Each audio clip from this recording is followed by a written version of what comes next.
রাসূলুল্লাহ সাল্লাল্লাহু আলাইহি ওয়াসাল্লাম সৃষ্টি করলে পৃথিবী সৃষ্টি করা হতো না, কতটুকু কতখানি সত্য।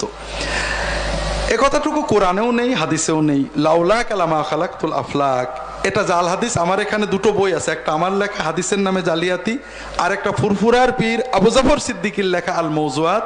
এই দুটো বই পড়বেন, দেখেন ওলামায়ে কেরাম সবাই বলেছেন এটা জাল কথা। আর আমরা নবীজির দাম বাড়াই কি দিয়ে? নবীজি সৃষ্টি না হলে দুনিয়া সৃষ্টি হতো না, এটা কোনো নবীজির দাম বাড়ে না। সৃষ্টিকর্তা আল্লাহ। আল্লাহ বলছেন ওমা আরসালনাকা ইল্লা রাহমাতাল লিল আলামিন, নবীজি দুনিয়া সৃষ্টি করে দুনিয়ার রহমত হিসেবে তোমাকে পাঠাইছি। এইটা হলো নবীর মর্যাদা। আমরা নবীর মর্যাদা ভণ্ডামি করে দিই। নবীজি নূরের তৈরি, নূরের তৈরির দাম বাড়ে কে বলেছে? ফেরেশতারা নূরের তৈরি, মা আদম মাটির তৈরি। কে কার সেজদা করলো? কোন না কে?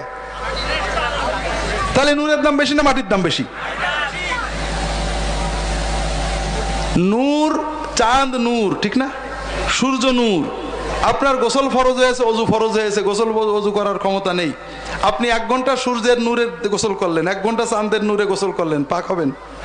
আর আপনি 1 সেকেন্ডে মাটিতে থাবা মেরে মুখ মুছে নিলেন, পাক হবেন না? মাটির দাম বেশি না নূরের দাম বেশি?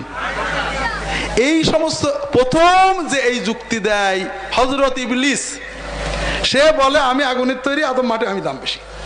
আমরা ইবলিসের তরিকায় আছি।